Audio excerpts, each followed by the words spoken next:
Bonjour et bienvenue dans Rubis sur Canapé, le podcast dédié à la joaillerie. Je suis Claire Fillet, joaillière et podcasteuse. La France, et plus particulièrement Paris, est la capitale du savoir-faire joaillier. En tant que passionnée de cet univers, j'ai donc arpenté ces rues à la rencontre de professionnels talentueux de ce secteur. Aujourd'hui, j'ai le plaisir d'accueillir Florian Le Goff, qui est lapidaire, mais aussi gémologue, concepteur CAO et consultant. Bonjour Florian, bienvenue dans Rubis sur Canapé, je suis ravie de t'accueillir. Bonjour. Tu t'appelles Florian Le Goff et tu es lapidaire, professeur, mais aussi consultant. C'est ça. Alors, est-ce que tu peux nous expliquer comment se décompose un peu ton emploi du temps entre ces différentes activités ? La majorité du temps, je dirais 60%, je taille des pierres précieuses. Ensuite, j'ai une activité de professeur dans une école de joaillerie où je suis prof de CAO, de dessin technique et puis aussi d'atelier, où ça représente à peu près 20% de mon emploi du temps. Et ensuite, j'ai encore deux autres activités qui sont la sous-traitance en CAO, qui représente à peu près 10% de mon emploi du temps, et du consulting, c'est-à-dire des clients qui m'appellent ou qui veulent investir dans des pierres, et ça, c'est le reste de mon emploi du temps. Ok, oui, donc vraiment un emploi du temps bien chargé. Sur ton activité de lapidaire, est-ce que du coup tu peux nous expliquer comment ça se passe? C'est quoi les différentes étapes, par exemple, d'une taille de pierre? Alors la première chose, c'est que moi j'ai appris les bases quand j'étais professeur au Sri Lanka. J'ai été prof entre 2008 et 2009 au Sri Lanka. Ah, Et super. donc dans l'école où j'étais, il y avait des cours de taille et c'est là que j'ai appris les rudiments en fait un peu de ce métier. Quand je suis revenu en France, j'ai continué un peu. Et puis il y a 5 ans, j'ai acheté une machine qui est l'Ultratech V5, qui est une machine américaine. Et donc voilà, j'ai continué sur cette machine qui est un peu plus perfectionnée que la machine sur laquelle moi j'avais appris au Sri Lanka, qui était une machine japonaise. Et donc aujourd'hui, je multiplie un peu le savoir-faire, c'est-à-dire qu'en fait j'utilise la CAO, la construction assistée par ordinateur que j'utilisais avant pour la joaillerie, je l'utilise maintenant pour la taille des pierres précieuses. C'est-à-dire qu'avant de réaliser une taille, je fais un rendu 3D de la taille que je veux créer en CAO pour être sûr que chaque angle est l'angle que je veux, que le rendu soit top. Et donc parfois même j'imprime les pierres ou les tailles que je crée, je les imprime en résine pour vérifier que les ratios sont bons.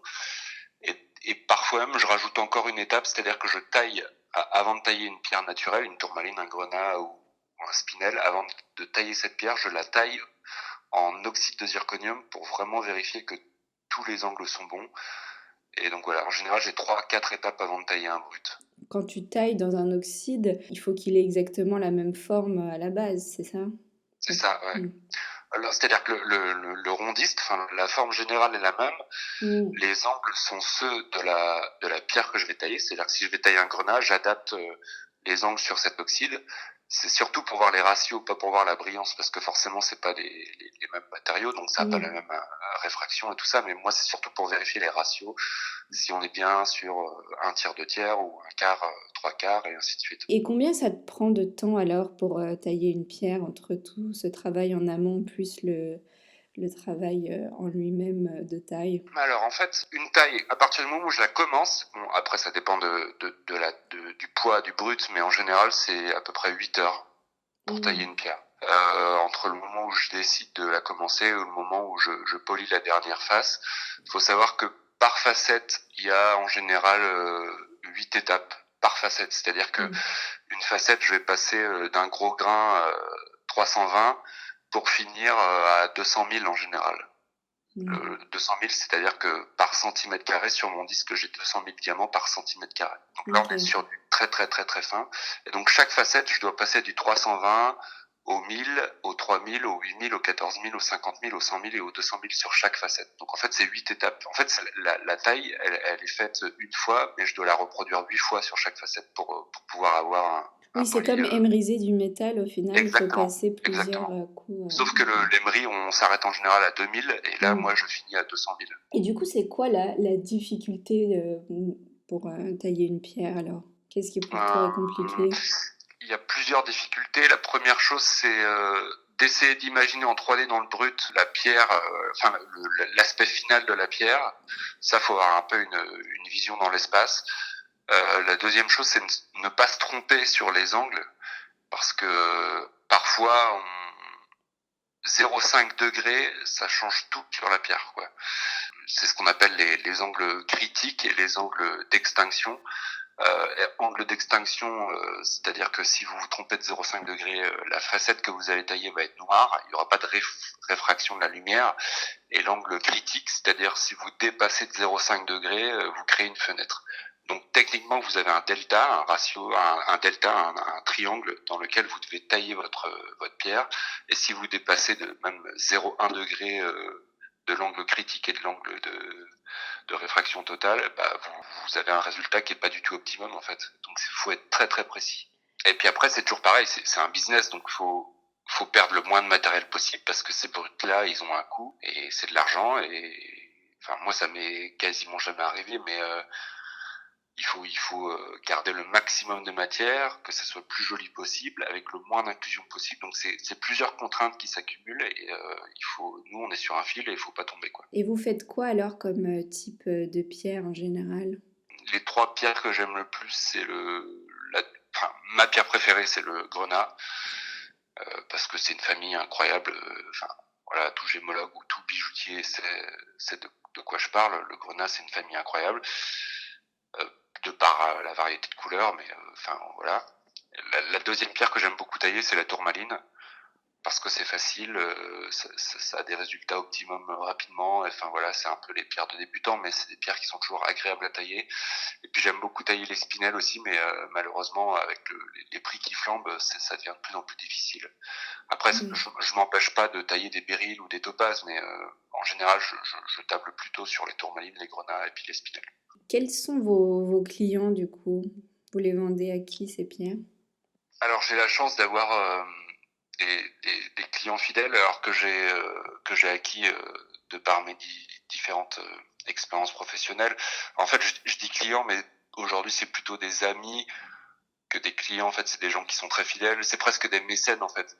Quand je taille une pierre, j'ai un petit réseau de 4-5 personnes qui me suivent. D'ailleurs, des gens que je vois en dehors de mon métier, avec qui je passe du temps, etc. Et dès que j'ai fini une pierre, je leur propose.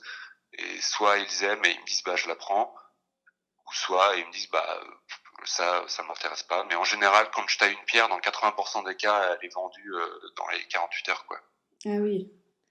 Et si mes clients qui me suivent n'achètent pas cette pierre, je la propose à des professionnels avec qui je travaille, voilà. Et du coup, les brutes, vous les trouvez où? Alors c'est ça un peu aussi la difficulté de tailler des pierres, c'est que tailler des pierres sans avoir un carnet de contact énorme, c'est très compliqué, quoi. Moi j'ai travaillé pour un collectionneur privé pendant 5 ans, et avant ça j'ai travaillé au Sri Lanka. Je fais le métier de gémologue depuis 15 ans, et donc sur les 15 dernières années j'ai pu me constituer non pas un réseau mais mon réseau. En fait, je choisis les gens qui rentrent dans mon réseau. C'est des gens de confiance avec qui je travaille depuis des années. Donc il y a une partie au départ où tu dois beaucoup voyager pour t'assurer que ce que tu recherches, c'est bien, qu'ils aient bien compris ce que toi tu recherches. Aujourd'hui, la chance que j'ai, c'est que ces gens, je travaille depuis tellement longtemps avec eux que j'ai plus besoin de me déplacer ni de voyager. Je leur envoie une photo, je leur dis je recherche ça, ou alors eux ils me proposent en me disant tiens Florian, ça correspond à tes critères, est-ce que ça t'intéresse, est-ce que le prix te va, oui, non, si ça te convient pas, tu fais une offre, et voilà. J'ai plus besoin de voyager autant qu'avant. Ouais. Oui, parce qu'il y a une Donc le réseau est relation de hyper important. confiance qui s'est créée et du coup maintenant c'est plus Voilà, simple. exactement. Ouais. Mais ça prend 10 ans, quoi. Le J'imagine. gémologue qui arrive aujourd'hui, qui dit cette année je me crée mon réseau et puis l'année prochaine je commence mon activité, c'est impossible, quoi. Tu me disais que tu fais aussi des achats de pierres pour de l'investissement, c'est ça? Comment ça marche C'est ça? ça. Alors c'est pas moi qui les achète en fait. En général, comme j'ai travaillé pour un collectionneur pendant 5 ans, les gens savent que je suis aussi intéressé par des pierres d'un standing niveau Place Vendôme, voire supérieur au niveau de la Place Vendôme. Et donc quand il y a des choses exceptionnelles qui sortent, de par justement ce réseau, Parfois, ils m'envoient des textos en disant bah là j'ai un truc incroyable. Récemment, là, mois d'octobre, j'ai un contact à moi qui m'a appelé en me disant mais Florian, on vient d'avoir un rubis de 6 carats, plus de 6 carats, entre 6 et 6,50. Incroyable, pigeon blood, loop clean, un rouge fluo incroyable. Est-ce que Ah oui. parmi tes clients, t'as quelqu'un que ça pourrait intéresser? Et donc je l'ai proposé à un de mes clients et il a acheté. Moi, j'achète pas la pierre, si vous voulez. Je suis juste un Oui, intermédiaire et je vais proposer ça à mon carnet de clients. Et si mon client achète, moi, je suis commissionné sur l'achat. d'accord. Donc, mon but à moi, c'est de négocier le prix au plus bas. Oui. C'est ce que je fais. Là, ils étaient partis d'un prix très très haut et le prix à laquelle le client l'a acheté était beaucoup plus bas forcément. Donc ça, c'était chouette. Et moi, je suis commissionné sur le prix final. Voilà. Comment on les connaît, les prix des pierres? Puisque pour le diamant, il y a le Rapaport, mais pour les pierres de couleur, comment ça marche? C'est très compliqué. Il y a quelqu'un qui avait essayé il y a quelques années de faire un rapport pour les pierres de couleur, mais il y a tellement de paramètres que c'est impossible à créer en fait. Les découvertes, il y a le nombre de pierres sur le marché, il y a l'offre et la demande, des inclusions, il y a des couleurs, il y a des sous-teintes. Enfin, c'est impossible à rentrer dans un tableau. Aujourd'hui, c'est un peu pas au feeling parce que ce serait mentir, mais en fait, plus vous êtes en contact avec le marché, plus vous êtes proche du prix en fait. C'est-à-dire que moi, si je venais sur les marchés une fois par an, je me ferais avoir. Aujourd'hui, je suis en contact quasi permanent, hebdomadaire, avec les prix qui se pratiquent sur les marchés de pierres précieuses, Ratnapura, Arusha, Chantaburi. Je sais globalement autour de quoi se situe le prix, quoi. Donc si je me trompe de quelques centaines de dollars par carat. Mais quelqu'un qui va une fois par an, il se trompe de quelques milliers de dollars par carat. Et sur une pierre de 10 carats, ça va très très vite, quoi. Ouais. Moi, Mmh. je dis pas que je suis précis.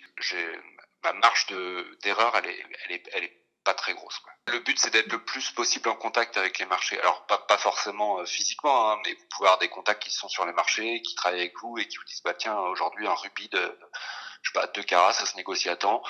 Et puis, j'ai des personnes de confiance aussi. Quand j'ai un doute sur un prix, je leur envoie un texto en disant, bah, qu'est-ce que tu penses de ce prix? Et eux, ils me disent tout de suite, bah attention, là, c'est pas 2008 par carat, mais c'est plutôt 2003. Enfin, vous voyez, et Mmh. c'est un rapport de confiance. Le carnet de contact, c'est vital. Si t'as pas un super carnet de contact, t'es mort. Ouais, en fait, c'est un peu la base dans votre métier, quoi. Ah ouais, exactement. Et pour votre activité de professeur, alors, donc vous avez dit vous enseignez la CAO et quoi d'autre? Je suis aussi prof d'atelier.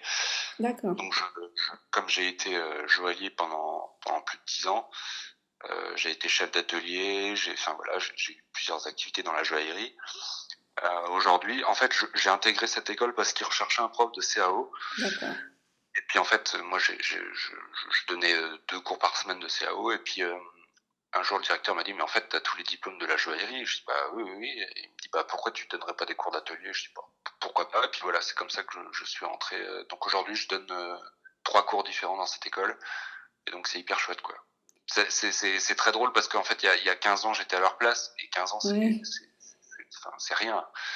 Et j'ai même des fois du mal quand un élève m'appelle par mon nom de famille ou monsieur le prof. Enfin, je me retourne pas, quoi, parce que dans ma tête, je suis pas un prof et je suis quasiment à leur niveau. Mais c'est très chouette aussi de repartager tout ce que moi j'ai appris. Je dis pas que j'ai un CV parfait ou quoi que ce soit, hein, mais de repartager des petites anecdotes, des petites expériences que moi j'ai eues qui peuvent les aider. Ça, c'est très très chouette. Et c'est quoi alors, la matière que tu préfères enseigner? J'aime beaucoup l'atelier parce que je suis un petit peu un couteau suisse. J'ai appris beaucoup de choses par moi-même. Alors, j'ai appris beaucoup à l'école, hein. En fait, à l'école, tu apprends la théorie et on valide des acquis qu'on te force à apprendre. Être dans un atelier tout seul toute la journée, c'est beaucoup plus compliqué que d'avoir eu son diplôme. Et t'apprends beaucoup plus quand t'es seul devant ta fille que quand t'es à l'école. Et donc j'ai appris plein de choses par moi-même, des petites techniques, et ça j'aime bien leur partager. J'aime bien enseigner la joaillerie. J'aime beaucoup ça. En fait, c'était pas forcément ma matière préférée à l'école. J'ai 3 diplômes. C'est pas le diplôme qui m'a le plus plu, mais paradoxalement, c'est la matière que j'aime le plus enseigner aujourd'hui. Et c'est quoi pour toi les challenges, d'un professeur, en fait? C'est de faire passer des connaissances sans que l'élève ait l'impression que tu es en train de lui faire passer des connaissances. En fait, le but pour moi, c'est de lui faire croire que tout ça, c'est naturel, quoi. Parce que parfois, entre un prof et un élève, il y a une sorte de hiérarchisation et puis un peu de conflit, un peu le parent-enfant, en fait. Hein. Oui. Et du coup, lui faire croire, enfin, lui faire passer les informations sans qu'il ait l'impression qu'il est en train d'apprendre, ça, c'est pour moi, c'est le défi, en fait. Ne pas qu'il ait l'impression qu'il est en train d'apprendre ou qu'il est dans une position d'apprenant, mais en fait qu'il est dans une position de professionnel et parfois même je sous-entends des choses et ils ont l'impression d'avoir les solutions tout seuls en disant ah ben oui mais exact et en fait c'est ça, c'est induire un petit peu et ça c'est chouette. Oui, parce qu'ils prennent confiance en eux, quoi. Exactement. Et toi, tu as été dans quelle école? Alors j'ai fait l'école de Saumur. Donc j'ai passé un CAP de bijouterie. Alors à l'époque ça s'appelait Art du bijou et du joyau. Alors, je pense que la dénomination a changé, mais en 2004-2005 à Saumur, CAP de bijouterie. Ensuite j'ai fait une mention complémentaire de joaillerie toujours à Saumur en un an. Et ensuite j'ai fait un brevet professionnel de gémologie où là j'étais avec Monsieur Lamiro qui est parti en retraite au mois de septembre d'ailleurs. Et j'étais en alternance au laboratoire français de gémologie, c'est-à-dire que j'avais une semaine de cours par mois à Saumur et puis j'avais 3 semaines au labo à Paris. Ah, super. Et au labo, qu'est-ce que tu faisais alors? Exactement la même chose que les autres gémologues. Je faisais ou de la gradation diamant quand il y en avait beaucoup, ou je faisais des certificats pour les pierres de couleur. Alors essentiellement pour les clients du labo qui sont les grosses marques de la place Vendôme. Oui, parce que c'est eux qui ont du coup des pierres et qui doivent les faire certifier pour leurs clients. Mais du coup, on fait ça, comme ça coûte un certain prix, on fait ça que pour les grosses pierres, en fait, c'est ça? Alors pour la place Vendôme, ils certifient 95% de leurs bijoux en fait. Hein. D'accord. Parce qu'on est sur des pierres stratosphériques et du coup, quand on travaille pour VCA, Van Cleef et Arpels, Van Cleef d'ailleurs on dit parce que c'est français. Parfois on gradait même 2 fois les pierres. Sur les certis invisibles, sur les rubis, on les testait quand elles étaient, avant qu'elles soient montées, on les testait pour voir s'il y avait des pierres qui étaient chauffées ou non chauffées ou synthétiques dans les tout petits rubis calibrés. Ah oui, Et une même dans fois, les toutes petites, ouais, ok. ouais, ouais, chaque pierre était testée et une fois qu'elles étaient montées, on les retestait pour voir s'il n'y en avait pas toujours une qui s'était glissée dans le pavage de rubis. Donc parfois on testait même 2 fois les mêmes pierres sur les bijoux. Et qu'est-ce qui a fait que tu as eu envie du coup, de travailler dans ce secteur? En fait, quand j'étais tout petit, j'avais 9 ans, mon papa avait un salon de coiffure et donc rien à voir. Et en fait, il avait un client à lui qui vendait des minéraux et puis il a commencé à en acheter un ou deux pour moi et puis je suis tombé dedans comme ça. Donc j'ai commencé à collectionner les minéraux à l'âge de 9 ans. À 15 ans, je suis parti dans un club de minéralogie de la ville où j'habitais. Il y avait un club de minéralogie, donc je me suis inscrit. Ah, c'est J'ai fait marrant plein de ça, ça sorties. consiste en quoi, ouais. En fait, c'est un club où, en fait, le département ou la région dans laquelle tu es, il y a plein de carrières pour le BTP ou ce genre de choses. Et en fait, c'est des minéraux. Et donc, nous, on allait dans les carrières et on allait chercher des cristaux de quartz ou des cristaux de grenat ou des cristaux de tourmaline dans les carrières une fois par mois. Donc, j'ai fait partie de ce club-là pendant 4-5 ans. Et ça m'a donné envie d'aller un peu plus loin. Et puis, quand j'étais en terminale S au lycée, j'ai été au centre d'information et d'orientation. Et je leur ai dit que moi, je voulais faire forcément un métier en rapport avec les minéraux. Et donc, ils m'ont dit, bah, il y a que 2 métiers que nous, on voit, c'est soit géologue ou soit gémologue. Et puis, j'ai choisi la gémologie. Et donc, quand je suis arrivé à Saumur, je leur ai dit, bah, moi, je veux passer le diplôme de gémologie. Ils m'ont dit, bah, vous pouvez pas faire de la gémologie, il faut d'abord un diplôme en bijouterie avant de faire de la gémologie. Donc, c'est pour ça que j'ai fait mon CAP de bijouterie et ma mention complémentaire de joaillerie avant d'intégrer le BP de gémologue. En fait, oui, c'était pas pour être bijoutier à la base, Ah non, non, pas c'était... du tout. Moi, à la base, je voulais être gémologue. Et puis, en fait, Hmm. la joaillerie, ça me plaît beaucoup. Donc, c'était Ah un peu... oui. Donc au ça me final, oui, t'étais quand même content de faire le CAP de bijouterie. Ah oui, bien sûr, ouais. J'ai appris Et quelque chose. Enfin, en fait, je connaissais pas ce métier. Donc, en le découvrant, j'en suis tombé amoureux, quoi. Donc, ouais, c'était chouette. J'étais pas là pour ça, mais c'était un mal pour un bien, quoi. tu as jamais exercé en tant que bijoutier aussi? Si, j'ai été bijoutier dans 3 joailleries. J'ai aussi eu ma boîte. Non, si, j'ai exercé environ 10 ans en bijouterie. Ouais. Ah oui, maintenant, t'as laissé place plutôt donc, à la gémologie, à la taille de pierre, à l'achat de pierres, etc. Ce qui quoi. m'empêche pas parfois de faire de la création pure en bijouterie. Hein. Parfois, en fait, ce qui est très chouette, c'est que je sais faire tous les métiers de la bijouterie. Je peux à la fois faire ma monture en or, ma mise en pierre et mes mises à jour en joaillerie. Je peux tailler ma propre pierre précieuse et je peux aussi faire le design de certaines pièces de mon bijou en CAO. Je peux sertir ma pierre, donc techniquement, je peux tout faire moi dans mon petit atelier de A à Z. Et enfin, il y a pas beaucoup de personnes en France qui sont capables de faire Ah ces 5 oui, tâches-là. oui, ça c'est sûr. Et la taille de pierre, alors, ça t'est venu après, en fait, avec ton voyage au Sri Lanka, ou t'avais déjà dans l'idée depuis toujours de faire Quand, ça? quand j'étais en fait au CFA de Saumur, alors j'ai appris au Sri Lanka, mais quand j'étais au CFA de Saumur avec Monsieur Lamiro, moi j'avais pas les cours généraux, c'est-à-dire français, maths, histoire géo, tout ça je les avais pas parce que j'avais un niveau bac. Donc les autres élèves allaient en français, en histoire géo et en maths, et moi pendant ces heures-là, je restais dans la salle de gémo et puis je faisais de la gémologie. Et en fait, dans la salle à côté de la gémologie, il y avait une machine, une imagie, donc une machine japonaise, qui était dans une salle à côté. Et moi, j'avais expliqué à Monsieur Lamiro que, enfin, j'avais expliqué, je lui avais demandé en disant, est-ce qu'un jour je pourrais essayer cette machine, parce que pour être gémologue et pour comprendre la taille d'une pierre, il faut avoir soi-même au moins taillé une fois, et j'avais envie d'essayer de tailler une pierre. Et donc, pendant mes heures libres, un jour, Monsieur Lamiro, il m'a installé sur cette machine en me mettant des schémas et en me disant, bah voilà, ça marche comme ça, je te donne un quartz, débrouille-toi. Donc la première vraiment expérience avec la taille, c'est à Saumur que je l'ai eu. Hmm, Et puis d'accord. ensuite au Sri Lanka, comme j'avais essayé et que j'étais un peu curieux, ça m'a permis de continuer. Et donc ça me paraissait essentiel si je voulais être gémologue de savoir tailler, de savoir observer au microscope, de savoir ce que c'est qu'une analyse scientifique. Voilà, tout ça, ça fait partie pour moi de ce métier. Et donc j'ai fait de l'analyse scientifique quand j'étais au LFG, j'ai fait de la taille quand j'étais au Sri Lanka, j'ai été sur les marchés de pierres précieuses. Enfin voilà, j'ai essayé d'avoir le CV le plus complet possible en gémologie. C'est-à-dire quand quelqu'un me parle d'un UV-vis ou d'un IRFT, je sais de quoi il me parle, quoi. Ah Et oui, quand il me d'accord. parle d'un angle de réfraction totale dans une pierre, je sais aussi de quoi il me parle.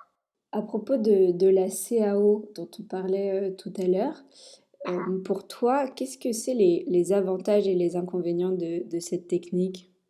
Quand j'étais à l'école, c'est-à-dire il y a 15 ans, je détestais la CAO. Ah, Pour moi, c'est marrant. non mais c'est vrai, c'était l'inversement proportionnel de l'artisanat. C'est-à-dire c'était tout ce que je détestais. Et en fait, quand j'ai créé ma propre société, quand dans une journée tu dois faire des devis, faire ta compta, contacter tes clients, X ou Y, enfin, t'as 4-5 choses à faire dans la journée, bah à la fin de la journée, le temps que tu passes sur ton atelier, il est très très faible. Et du coup, il fallait que je puisse faire le même travail à l'atelier avec beaucoup moins d'heures qu'avant.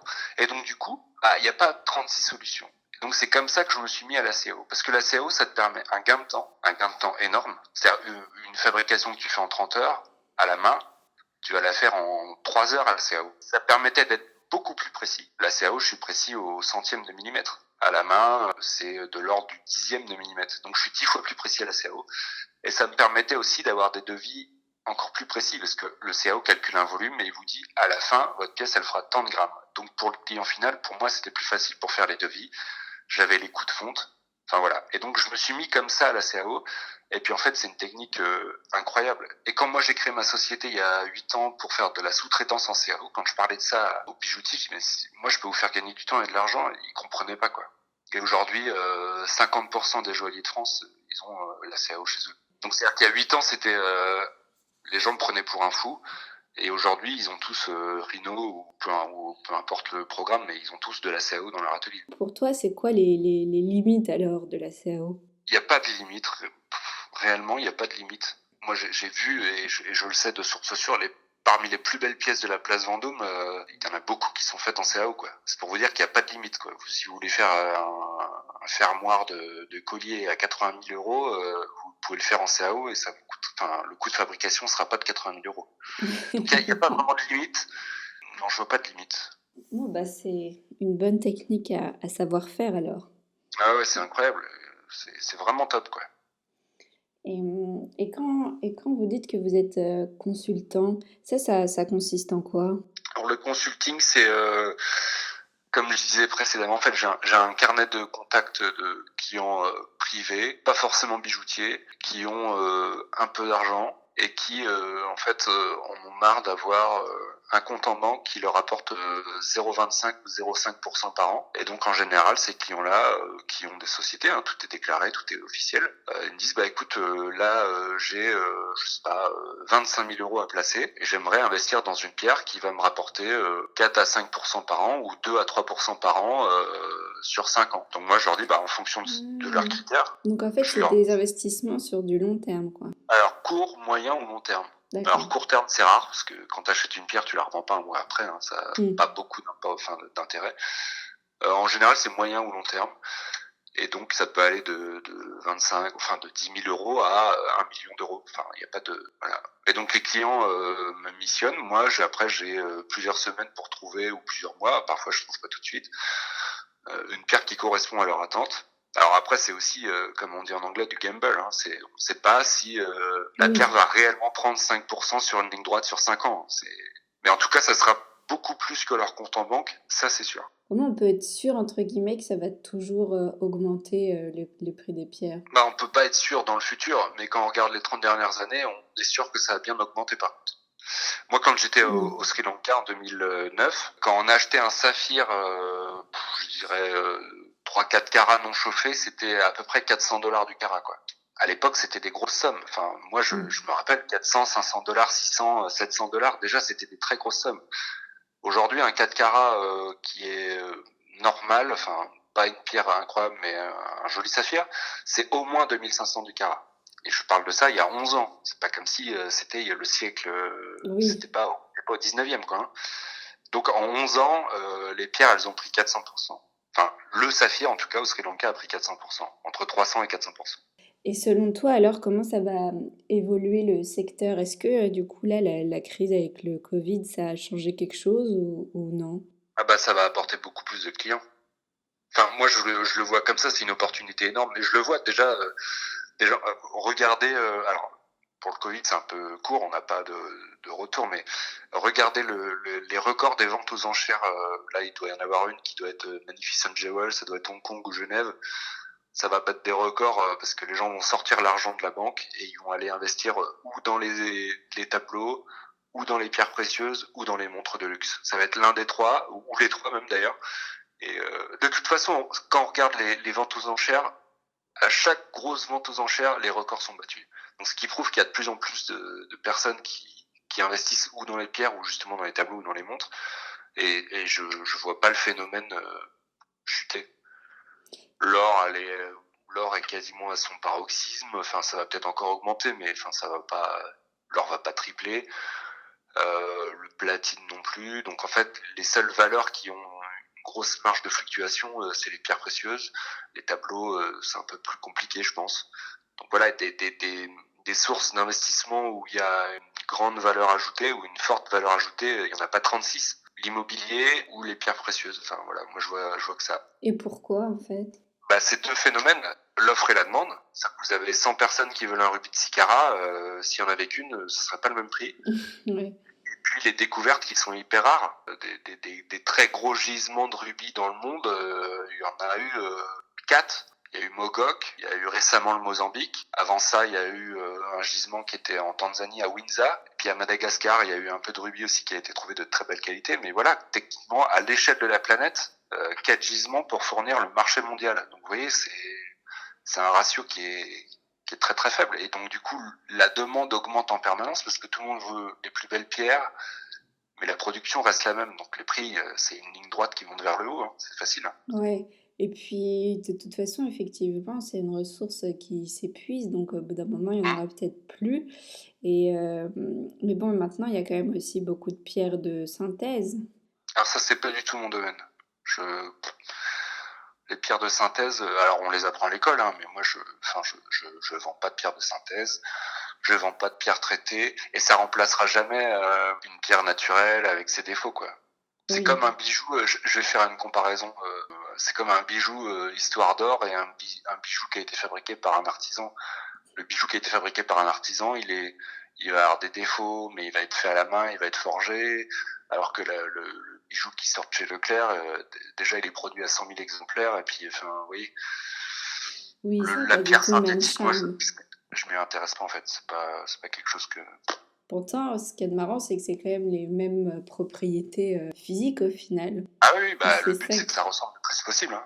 Non, mais Mais ça... si vous faites une expérience très facile. Vous mettez un rubis top de Sicara dans une boîte et vous mettez un verneuil, donc un rubis synthétique de Sicara dans une boîte. Vous présentez ça à une cliente lambda. Dans 99% des cas, elle va choisir le naturel. Et pourtant, elle a pas les infos que nous on a. Ce qui veut D'accord. dire qu'il y a quelque chose qui passe qui n'est pas de l'ordre du physique ou de la chimie en fait. Ouais, rien qu'en termes de couleur. Ouais, et puis la manière dont est organisée la pierre, ce qu'elle renvoie comme lumière, enfin c'est des choses que, enfin la cliente elle se trompe pas, hein, c'est sûr. Comment tu fais, n'empêche, pour t'organiser avec toutes tes activités, pour pas t'éparpiller t'as un peu une discipline de vie ou pas du tout Alors pas du tout. C'est un peu elles qui me disent ce que je dois faire. C'est-à-dire quand j'ai de la demande pour faire de la taille, je taille. Enfin j'ai pas d'emploi du temps en fait. C'est selon les époques, selon la demande. Par exemple, cet été, je taillais plus. Là, depuis un mois et demi, j'ai fait plus de CAO parce que bah, les joailliers me le demandent. C'est Noël et donc il faut faire des. C'est pas moi qui décide en fait. Je réponds à la demande. Oui, du coup, en fait, t'as pas vraiment de routine Bah, c'est aussi ça l'avantage parce que je déteste la routine et donc ça c'est top. C'est que d'une semaine à l'autre, je fais pas forcément la même chose. Répéter un geste 10 000 fois, c'est pas quelque chose qui m'intéresse quoi. Donc quand je taille et que j'en ai marre, même parfois c'est quand tu tailles 4 pierres d'affilée, des fois t'en as un peu marre aussi. Bah, je me mets à faire de la CAO ou je me mets à préparer des cours ou voilà ou à faire un projet en bague en résine. Voilà. Pour terminer, tu aurais un peu une anecdote ou quelque chose que tu aimerais faire passer à ceux qui aimeraient bien avoir ce genre de carrière comme toi? Alors c'est une phrase bateau mais c'est tellement vrai. Rien n'est impossible en fait. Moi, je viens d'une famille une famille pauvre et j'ai eu des périodes dans ma vie où j'étais, enfin vraiment pas très riche du tout. Et il y a 3 ans, j'étais en haut des marches du Festival de Cannes. Enfin, vous voyez, et j'ai monté les marches en tant que client pour une très grande marque. Donc, enfin, je veux dire, si on m'avait dit ça il y a 15 ans, j'aurais pas cru quoi. Et en fait, la chance, ça n'existe pas. Elle vient parce que tu la provoques. Et donc, c'est celui qui a le plus faim qui arrivera le plus, quoi. Alors après, il y a des méthodes pour y arriver qui sont plus ou moins bien, mais tout en respectant, voilà, celui qui a très faim et qui a très envie d'y arriver, il y arrivera. Oui, il Parce faut qu'il faut pas juste oublier que pas des se gémologues qui décourager, sortent quoi. des écoles, il y en a énormément, en fait. La concurrence, elle est énorme. Et donc, il faut être le plus droit possible, avoir la meilleure réputation possible, être le plus efficace possible et avoir faim en fait. Et voilà, faim dans le sens avoir Oui. envie d'y arriver quoi. Bon, bah, merci beaucoup Florian pour tout ce beau parcours que tu nous as partagé, toutes ces activités toutes plus intéressantes les unes que les autres. C'était vraiment très, très chouette et intéressant. Bah, merci beaucoup à toi.